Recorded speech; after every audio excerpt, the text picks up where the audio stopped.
बिस्मिल्लाहिर्रहमानिर्रहीम, अस्सलाम वालेकुम। उम्मीद है जी आप सब खैरियत से होंगे। अल्लाह पाक आप लोगों को खुश रखिए, आबाद रखिए, हंसता मुस्कुराता रखे। और आपको मेरे उलिये से पता चल रहा होगा जी कि आज बड़ी ही शदीद किस्म की गर्मी है।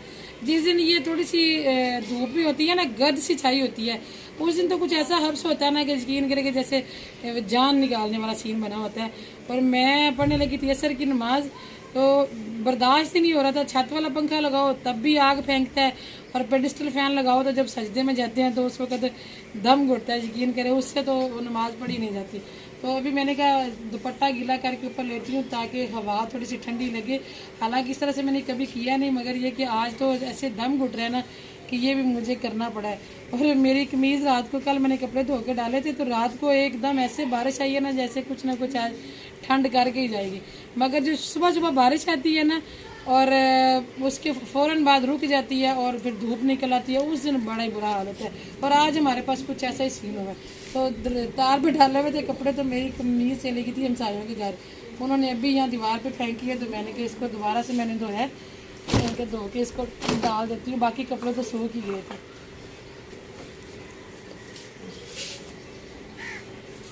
अम्मी बैठी हैं अपना हैंड फैन लेके, अब्बू भी बैठे हुए हैं, साहिबान लगा हुआ है। और नेक्स्ट ईयर जी हम इंशाल्लाह कोई ना कोई इस गर्मी के लिए ना इंतज़ाम करेंगे।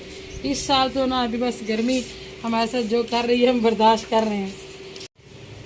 ये छत की ऐसी जगह है कि जहाँ पे साइडों से किसी की नज़र नहीं पड़ती है, तो इसलिए फिर यहाँ पे मैं नमाज़ पढ़ने लगी हूँ। वरना तो ज़ाहिर पता है औरतों की नमाज जो है वो छत पे नहीं होती है, मगर ये एक ऐसा कोना है जहाँ पे हम नमाज जो है वो पढ़ सकते हैं, किसी की इधर उधर से नज़र नहीं पड़ती। आज हम बनाने लगे हैं जी कद्दू के कोफ्ते, जो कि हमारे घर के सारे बच्चे अल्हम्दुलिल्लाह खा लेते, बल्कि सारे फर्द खा लेते। अच्छा, एक तो गर्मी ने मत मारी हुई है, ऊपर से ये सबसे बड़ी औरतों की टेंशन होती है कि आज क्या पकाएं। कोई बंदा अपने ऊपर जिम्मेदारी नहीं लेता, भाई आज ये पका लो सब खाएंगे इंशाल्लाह। जिससे पूछो क्या पकाना है, पता नहीं, जो मर्जी पका लो। अच्छा, अगर खुद से बताएं कि ये पका लें, नहीं ये रहने दो, अजीब टेंशन बनी होती है। और जी बाहर ये कद्दू के कोफ्ते हैं जो हमारे घर का हर फर्द खा लेता है, इसलिए फिर आज हम कद्दू के कोफ्ते बनाने लगे। और मैं लेके आई थी इधर, मैंने कहा अम्मी को देती हूँ, मैं नमाज़ पढ़ लेती हूँ, तो मेरे नमाज़ पढ़ने तक अम्मी कोई छिल छुल के रखेंगे। चलो जी, अभी मंजी थोड़ी बाहर ना कर ली हो, ये थी सही है, इधर रख दे मंजी उसे। अम्मी के पाँव सूजे हुए, सारा दिन चार पाई पे लटका के बैठी रहती हैं।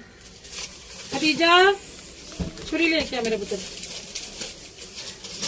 कद्दू छिलो ना, ना छिल दे, छुरी ले क्या।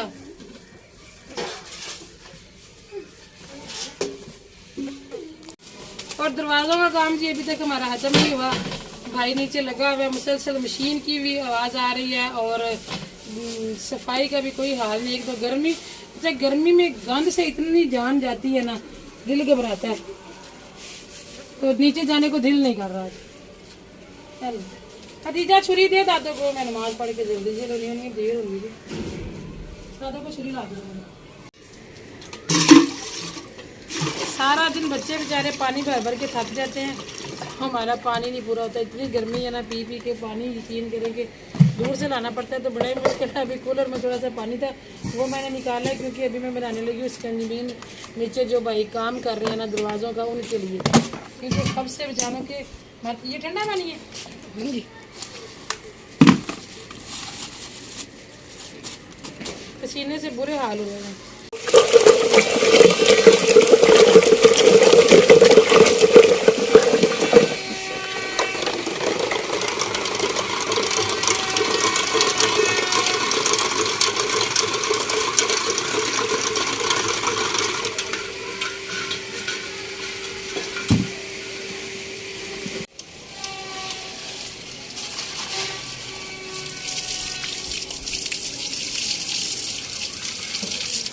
मुझे जल्दी पड़ी हुई है क्योंकि शजेब लेने गया था लेमन, तो देर करके आ गया, फिर मैंने टोकरी भी नहीं उठाई, ऐसे ही धोने के लिए आ गई शापर के अंदर।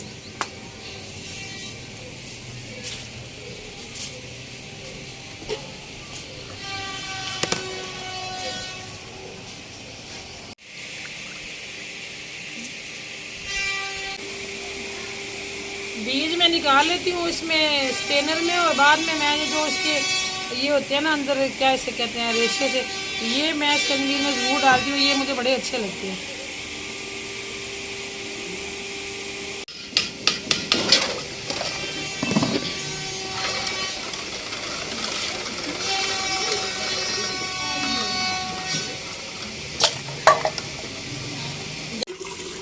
स्कैंजबीन सबको पिला दिया जी, और मैंने कहा हाथ के आधे बर्तन धो देती हूँ, क्योंकि मीठे वाले बर्तन फिर पड़े रहे तो फिर मक्खियाँ घेरा डाल देती हैं। सबने पी लिया, सबको पिला दिया। चलो इधर ले आओ ये वाली बाल्टी। आप रह गए थे, आपको नहीं मिला? चलो कोई बात नहीं, आपको सुबह दे दूँगी। चादर सुबह नीचे गया था मिस्त्रियों को पिलाने के लिए, तो कहता सबको पिला दिया, मेरे लिए नहीं बची इसके लिए। तो जो बाकी थी वो मैंने ऊपर सबको पिला दिया, अब हैदर बाकी रह गए। हैदर से अब उधार कर लेते हैं। अच्छा जी, कल एक सिस्टर ने पूछा था कि मेरे बालों में डैंड्रफ है, तो उसके लिए कुछ बताएं। तो छोटा सा टोटका मैं बता देती हूँ।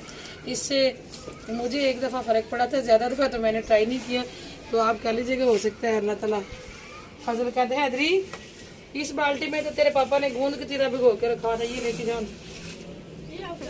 ये नीचे रखना है ना, उनको दूध में डाल के देंगे, दूध सोडा बना के। गूंद कतीरा? हाँ। मेरे आने तक भाभी ने सारे कद्दू छील के उनको कश करके तो पानी भी निचोड़ के रख दिया। कोफ्तों की सादा सी रेसिपी है, कोई ज़्यादा मुश्किल नहीं है, लेकिन बड़ा चेंज आ जाता है ना। जैसे सादा कद्दू का टेस्ट होता है ना, वो बिल्कुल उसमें फील ही नहीं होता कि ये कद्दू पका हुआ है या क्या पका है। तो इसलिए फिर जो है ना बच्चों को पसंद आ जाते हैं। पानी बिल्कुल निचोड़ दिए इसमें से। अम्मी टोटका ये है जी बालों का कि सरसों का तेल और दूध जो है ना वो बराबर मिकदार में लेके तो रूट्स में ना मसाज करें अच्छी तरह से। तो 10 मसाज बड़ा ज़रूरी होता है ना, बालों के लिए बड़ा फ़ायदेमंद होता है। मसाज करके अच्छी तरह से रूट से लेके एंड लेंथ तक जो है ना वो मसाज करें, क्योंकि तेल है, दूध है, वो तो किसी किस्म की उसमें कोई नुकसान वाली चीज़ नहीं है। तो उसके बाद आपने ये करना है कि गर्म पानी, खोलते हुए पानी में टावल, बड़ा सा टावल लें, उसको डिप कर लें और उसको निचोड़ लें। वो बड़ी हिम्मत वाला काम होता है, खोलते पानी में से टावल को निकाल के निचोड़ना। तो अगर इस तरह से ना कर सके तो फिर आप ऐसे करें कि टावल को इस स्टैंड पे बिछाएं, उस पर शावर कर लें और गरम गरम इसलिए उस पर फिर उसमें से स्टीम निकलेगी, वो आप जल्दी से लपेट लें अपने बालों पे और 15 मिनट तक उसको लपेटे रहने दें। उसके बाद खोल के तो 15-20 मिनट के बाद जब समझे कि सर ठंडा हो गया है, वो जो हीट थी बालों में वो ख़त्म हो गई है, उसके बाद आप वॉश कर लें। और कंडीशनर लाजमी यूज़ किया करें जी। और कंडीशनर जो है वो आप लगाया करें रूट्स को छोड़ के। शैम्पू रूट्स का प्रोडक्ट है और कंडीशनर जो है वो रूट्स में नहीं लगाते। रूट्स में लगाने में जो है ना हेयर फॉल भी हो जाता है। तो इससे यकीनन आपका जो है ना वो डैंड्रफ वो काफ़ी हद तक ख़त्म हो जाएगा, कंट्रोल हो जाएगा। इसके अलावा कुछ तेल भी बनाते हैं, उनका भी बड़ा फ़ायदा होता है। बहरहाल ये कि ज़्यादा गर्म पानी से नहाने से जो है ना वो डैंड्रफ होता है। और ज़्यादातर तो ये सर्दियों में मसला आता है, चलें आपके साथ गर्मियों में भी अगर है तो आप करके देखिए, मुझे उम्मीद है कि आपको ज़रूर फ़र्क पड़ेगा। और मैं इसमें डाल रही हूँ जी बेसन। ये बेसन है तो मैं इसमें छान रही हूँ। उसके बाद अपने जो नॉर्मल हांडी के स्पाइसेस होते हैं वही हम डालेंगे और इसके हम बना के कोफ्ते की शक्ल दे के उनको फ्राई कर लेंगे। ये साहिबन हमारा इतना मोटा है, इसको हमने मोटर रस्से से बांधा होता है तब ये काबू आता है।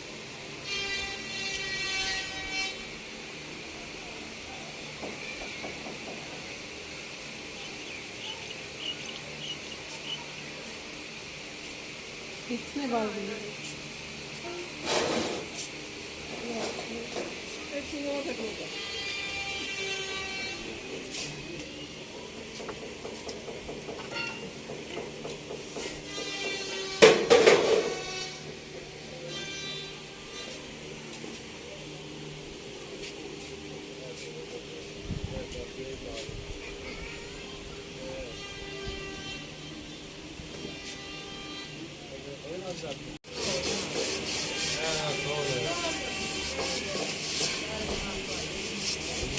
इस वक्त ही हम आपको इर्द गिर्द की छतों का व्यू नहीं दिखा सकते क्योंकि ख़वातीन बैठी होती हैं, लेकिन यह है कि बड़ा ही अच्छा माहौल होता है। सारे लोग छतों पर चढ़े होते हैं, कोई कुकिंग कर रहा है, कोई बैठा है, कोई पंखे लगा के बैठा है, कोई हाथ वाला पंखा।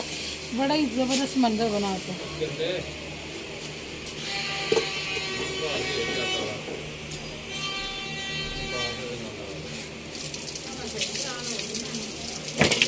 बोरी में है जी कपड़ों के कट पीस जो सिलाई वाले छोड़ते हैं मसला में ना, मेरी बड़ी भाभी सिलाई करती हैं और उनके पास जो छोटे छोटे पीस बचे होते हैं ना वो भेज देती हैं भाभी लोगों को, तो भाभी लोग इसे बड़े अच्छे से जला लेती हैं। मैंने कहा चलिए आज मैं भी ट्राई करती हूँ क्या बनता है।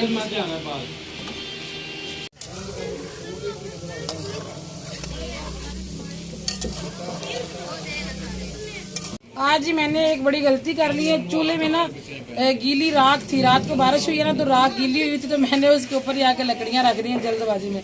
तो वो जल्दी का काम करते हैं कि शैतान का होता है, अच्छा नहीं होता। तो उसकी वजह से मुझे इतनी दिक्कत आ रही है ना, आग ही नहीं जल रही है, पसीने देख ले मेरे कैसे निकल रहे हैं। इसलिए बड़ी मुश्किल से ये मैंने एक राउंड जो है ना कम्प्लीट किया है। अभी अम्मी आ गई है नमाज पढ़ के, मगर की अजान भी काफ़ी देर की हो चुकी है। तो अम्मी कहती है कि तुम उठो तो मैं इसे सही करती हूँ। आज जी खाना बनाते बनाते बड़ी देर हो गई है। भाभी ने तो रोटियां बड़ी देर की पका ली हैं, लेकिन मेरा आज काम थोड़ा सा लंबा ही हो गया था और मैं फिर नमाज पढ़ने चली गई हूँ। तो भाभी ने पीछे से ग्रेवी का भी ना सारा तैयार कर दिया। आज ज़्यादा काम भाभी को ही करना पड़े। तो अभी जी मैं ले आई हूँ, ये भी भतीजी मेरी ने किया माशाल्लाह। ये होता है फ़ायदा जॉइंट फैमिली का और ज़्यादा बड़ी फैमिली का कि सपोर्ट हो जाती है, वरना तो हमारा रात के 12-12 बजे तक भी खाना पकता है, आपको पता है। तो अभी भी माशाल्लाह ग्रेवी बड़ी अच्छी बन गई है। बारीक बारीक प्याज काट के भाभी ने बनाई है और मैं भी इसमें डाल दूँगी जी कोफ्ते और थोड़ा सा पानी डाल के फिर उसको थोड़ी देर के लिए पका लेंगे और हमारा सालन हो जाएगा तैयार। तो आप हमें दे रहे हैं इसी के साथ इजाज़त। दरवाज़ों वाला भाई अभी तक कभी इधर है 8:30 का टाइम हो गया। अल्लाह पाक उसे भला करे जी। चलो निकाल कोफ्ते जब कढ़ाई में से निकलते हैं ना तो बच्चों को इतने पसंद आते हैं। एक पूरी प्लेट भरी हुई जब पहला मेरा राउंड था ना वो इन बच्चों ने खा लिया है और मुझे फिक्र पड़ गई कि सुबह के लिए सालन नहीं बचेगा। अभी भी मेरी कैमरा मैन ने कहा कि मामा एक दे दें, लेकिन मैंने इसको अभी एक नहीं दिया। तो ठीक है जी, फिर अभी हमारा सालन तैयार हो जाएगा, फिर उसके बाद हम खाना खाएँगे। आप मेरी भी इजाज़त, आपसे मुलाकात होगी जी इंशाल्लाह। कल दुआ में याद रखिएगा जी, अपने बच्चे का बहुत सारा ख्याल। अल्लाह हाफ़िज़।